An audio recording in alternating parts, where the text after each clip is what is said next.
پھر یہ نواز شریف والا جو واقعہ ہے، یہ واقعہ کس طرح تھا؟ یہ نواز شریف والے واقعے کا جو ہے اصل میں یہ جو بابا جی جس طریقت سے ہیں یہ چشتی اور صابری طریقت ہے. ٹھیک. یہ چشتی اور صابری طریقت میں آپ دیکھ لیں معین الدین چشتی اجمیری رحمۃ اللہ علیہ، نظام الدین اولیاء رحمۃ اللہ علیہ، وقت کے حاکم ان کے آگے جھکتے رہے. واہ. وقت کے حاکم ان سے بے نیاز نہیں رہ سکے، ان سے صرف نظر نہیں کر سکے، ان سے آنکھیں نہیں پھیر سکے. نظام الدین اولیاء کی خدمت میں تو بار بار اس وقت کا حاکم عرض کرتا ہے کہ میں آپ کی خانقاہ میں آنا چاہتا ہوں، لیکن آپ اسے آنے کی اجازت نہیں دے رہے ہیں. تو یہ ایسا سلسلہ ہے کہ یہ سمجھ لیں کہ وہ ایک لفظ بولا جاتا ہے پرکھوں سے ہی اس سلسلے میں ایسے ہی ہے کہ جب بھی کوئی وقت کا شیخ نمودار ہوتا ہے تو وقت کا حاکم اس سے آنکھیں پھیر نہیں سکتا ہے. یہی بابا جی کے ساتھ ہوا. ٹھیک ہے. ابھی ذوالفقار علی بھٹو کے ساتھ بابا جی کے کوئی براہ راست رابطے کے شواہد میں نے نہیں دیکھے، کم از کم نہیں ہے. لیکن یہ وہی عہد ہے جب بابا جی کی کتاب جسے کتاب العمل بالسنہ المعروف بھی ترتیب شریف کہا جاتا ہے، 7 جلدوں پر بہت ضخیم کتاب ہے. میں وزن بتا دیتا ہوں، 1 من وزنی کتاب ہے یہ کتاب. 40 کلو. ہاں جی، حدیث پر بڑا شاندار مجموعہ ہے.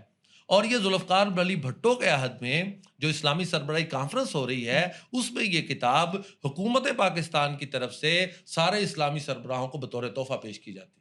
آفیشلی حکومت. ہاں جی. اب ہم براہ راست تعلق جو ہے وہ تو نہیں ہمیں ملا، لیکن یہ کیسے ممکن ہے کہ اس عہد کا حاکم آگاہ نہ ہو کہ کس کی کتاب دی جا رہی ہے.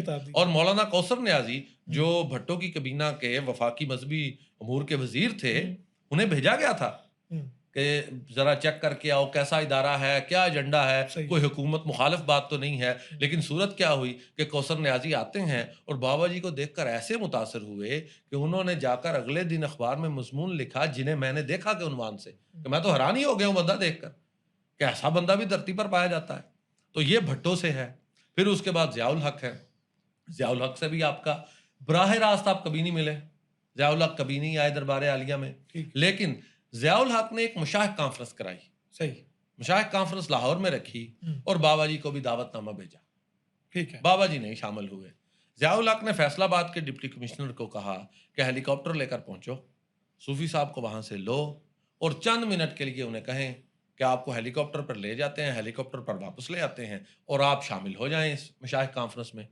صوفی صاحب کے پاس ہیلی کاپٹر پہنچا، اسی ابھی جہاں آپ کا مزار ہے اس کے قریب ہی.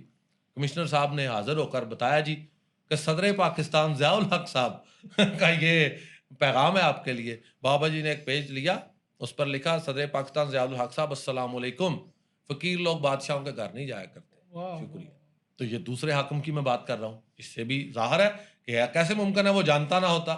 براہ راست نہیں، ہم نے کوئی ابھی تک ہمارے پاس کوئی گواہی نہیں ہے بلکہ مضبوط. ہاں کیسا آپ جانتے ہیں بھائی فوج اس کے پاس. سب سے مضبوط ہاں جی ضیاء الحق صاحب. ہاں جی ہاں جی.